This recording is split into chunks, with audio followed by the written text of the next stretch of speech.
warahmatullahi wabarakatuh. Ketemu lagi dengan Ibu Imas Nurbayati di Mapel PKWU. Apa kabar anak-anakku semuanya? Semoga sehat selalu ya. Oke, kali ini Ibu akan memaparkan mengenai pemasaran produk pada usaha kerajinan non-benda. Apa sih pemasaran? Pemasaran adalah aktivitas yang dilakukan oleh sebuah perusahaan untuk mempromosikan produknya atau layanan. Di sini ada beberapa hal yang harus dipenuhi dalam terciptanya proses pemasaran.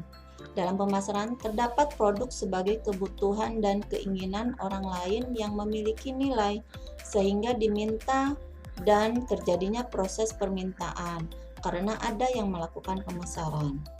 Pada pemasaran produk, yang perlu kita ketahui yaitu mengenal konsumen dan pesaing. Kemudian strategi pemasaran, yang ketiga rencana pemasaran, dan yang keempat yaitu media pemasaran. Yang pertama, mengenal konsumen dan pesaing. Seorang wirausaha itu perlu mengenali jenis konsumen mereka. Di sini ada 5 jenis konsumen dalam bisnis. Pertama, konsumen loyal. Konsumen loyal ini dikenal dengan istilah langganan karena konsumen ini telah bertransaksi berulang-ulang dengan dia merasa puas dengan layanan yang sudah dilakukan oleh perusahaan kita. Kemudian yang kedua, konsumen agen. Konsumen yang membeli produk untuk dijual lagi. Fokusnya dia itu untuk mencari keuntungan. Sehingga untuk usaha kita itu berilah harga yang lebih murah dibanding konsumen ecer. Yang ketiga yaitu konsumen promo. Konsumen ini cukup banyak ya ditemui di sekitar kita, yaitu konsumen yang hanya membeli pada saat adanya promosi. Yang keempat, konsumen coba-coba. Pernah dengar nggak istilah impulsif? Nah, istilah ini sering terjadi pada orang-orang yang gemar belanja.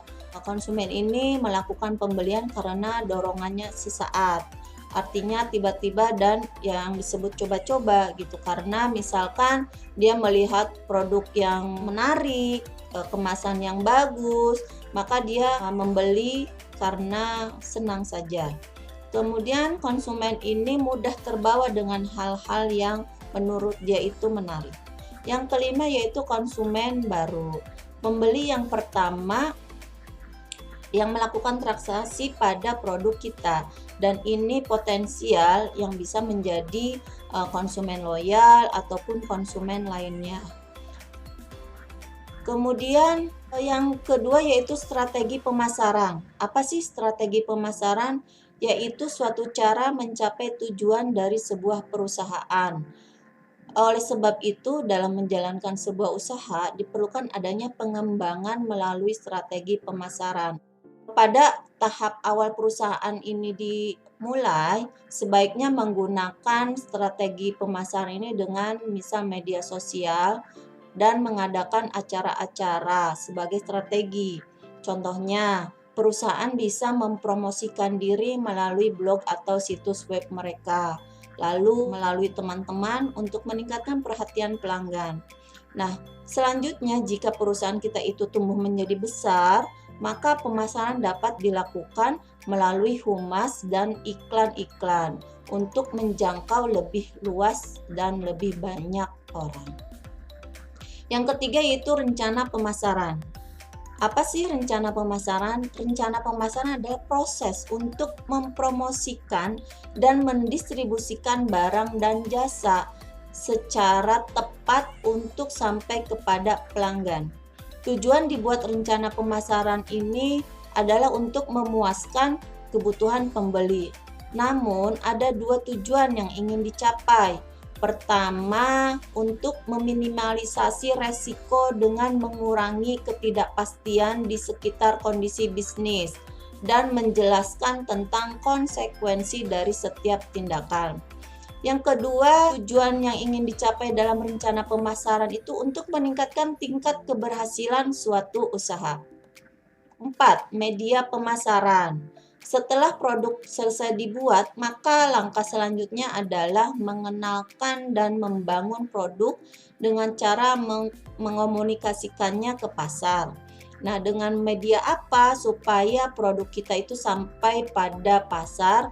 Kita bisa dapat menggunakan di antara dengan media cetak, audiovisual, media sosial, dan sebagainya. Media cetak bisa kita gunakan dengan menyesuaikan pada target konsumen. Contohnya, media cetak seperti brosur, pamflet, spanduk, flyer, dan sebagainya. Ada juga kita bisa menggunakan media elektronik seperti TV dan radio.